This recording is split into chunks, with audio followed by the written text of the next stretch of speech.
Okay, in this video, it's a quick introduction to creating a quiz using forms, and then how to set it as an assignment in Teams. So I'm in my email in the browser, so I'm going to click on the 2D ellipse which launches the apps, and I'm going to pick Forms. If Forms isn't there, click on All Apps and find it. Okay, but I'm going to open it in a new tab. Eventually, I'm going to add this to a team, so I'm also going to open the Teams app in the browser in a new tab. So I'm going to go to Forms. Okay, so I'm going to create a quiz. A form is like a survey form, and a quiz is something that gets marked partially, but I'll talk about that. So you click on New Quiz, give it a title, My Super Quiz, which will confuse students when I link it up and they see it as an assignment. You can put a description to say what the quiz is. Right, so the first thing you do is you do a question. So I'll show you how you do a question and some of the different choices.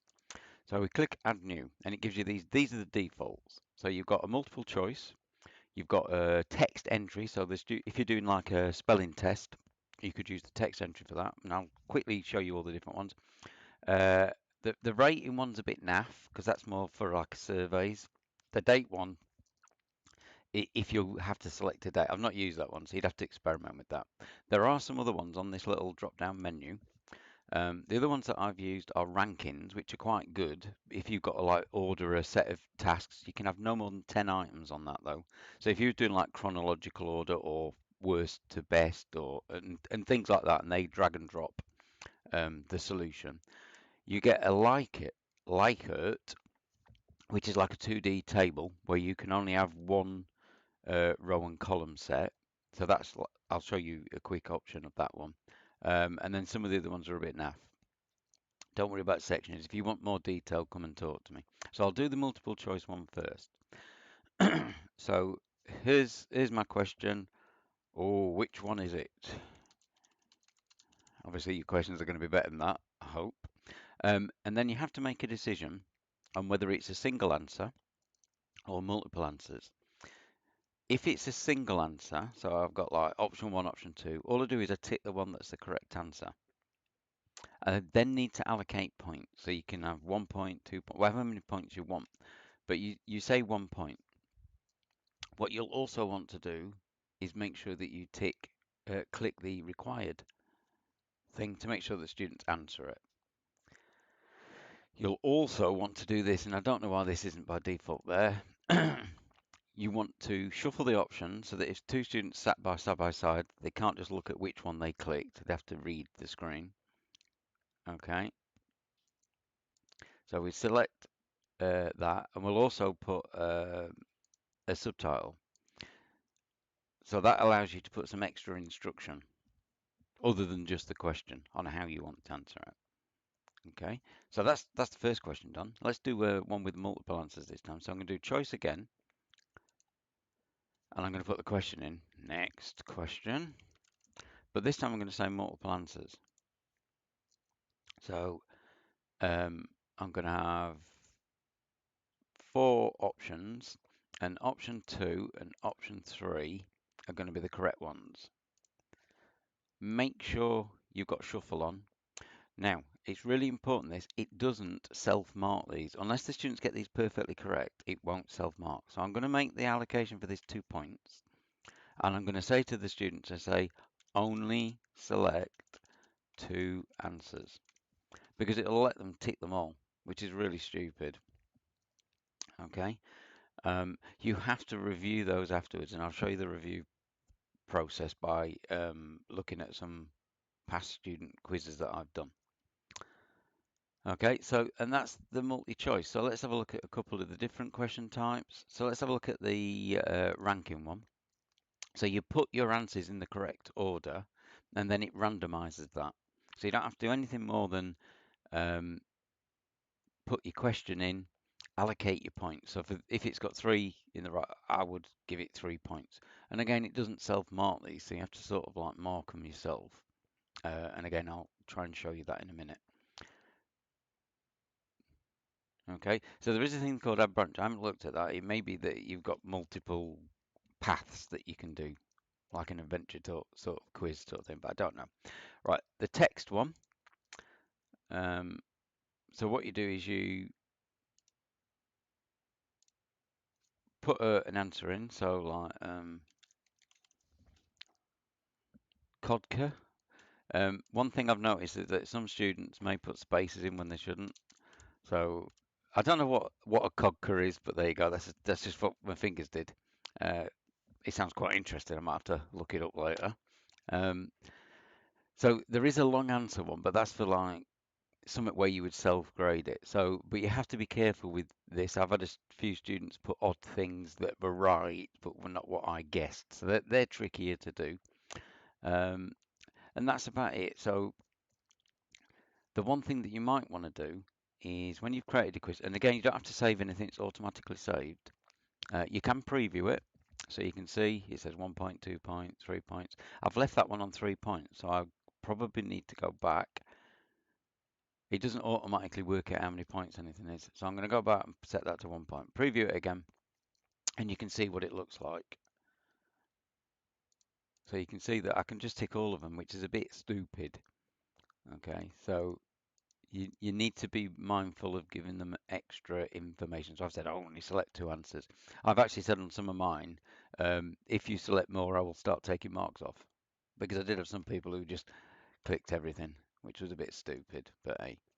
Right, so if you want to use it with your team, then you can just use it. If you want to use the same test with multiple teams that you haven't got control of, you can click on share. So if you click on share, the one that you want, there's 3 different ways you can share it, but the one you want is get a link to a duplicate. If you give a colleague that link, once you've copied it by emailing it to them, I'll show you what this does. So you can email this to someone. So if I just paste that link in there, you'll see what it does is it asks me to duplicate it. You can only set assignments from forms that you created. So this is the only way you can share a Microsoft form. Okay, so let me show you how to.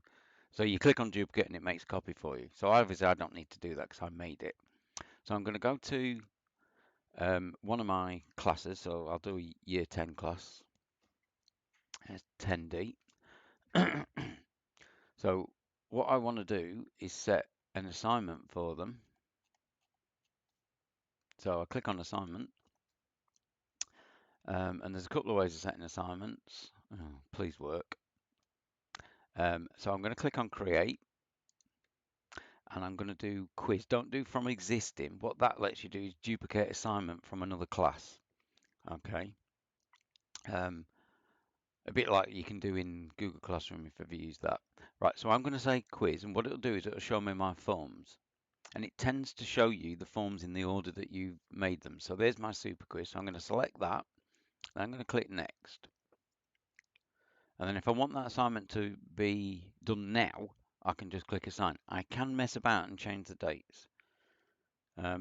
By default, you'll see that it says late and-ins allowed. That's that, you don't have to change that setting, and it'll just tell you how many days late and everything. But you can lock it until a certain date. So if you want to, like at the start of a week, set up a load of assignments, you can do that. So all I'm going to do is click on assign, and it's appeared. And then when you click on it in the assignment list, you can see the status, who's filled it in eventually. It's still populating. It has to spit it out to all the students. So it's got to grade 23 and graded not. So because nobody's actually done this yet, you can't see. So let me go back and show you an assignment that's been done. So here is programming quiz 1 that I set. So I'm going to click on that, and you'll see it shows you who's done it. So this person hasn't done this. And this person, whether they are, there's someone who's gone. Oh, I know who that is. But if I click on somebody, I can look at their work, okay? And you'll see that it shows me what they got right. It gives them what the right answers were. So this is one of the 2-mark questions, and you can see I've got to all, it's graded at 0 because they didn't get it exactly right. So what I've got to do is look back and go, oh, actually, they got 1 mark there, and I can change those marks. So where you do the multiple answer, multi-choice questions, it can't mark it unless they get it perfectly right. And once you've done that, that's saved, and you can see it's updated, is marked to 4. This person got it right, so it actually marked it for me, which I don't understand why they can't mark it themselves. But the students see their responses like this as well, so they can see what they got wrong, what they do, what the right answers were, so they can do their EMIs. Okay, and when you've finished, you can do this, export to Excel. So you can, and you just click it and then just open it by clicking down at the bottom, and then you can see all the marks.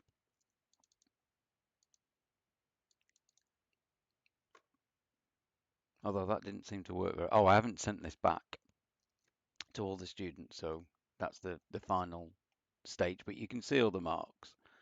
Okay, I'll leave that video there because I don't want to make it too long. If you've got any questions about forms, you've got to play with them really to find out what's the best.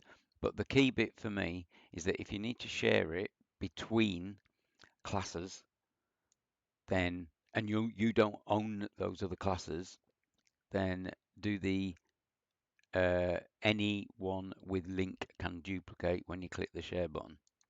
So once you've created your quiz or loaded your quiz up, you just click share and then say anyone with link can duplicate, copy it, email it to your colleagues. Okay. One thing I have done, and I will show you this, to make that process easier so I don't have to keep emailing it,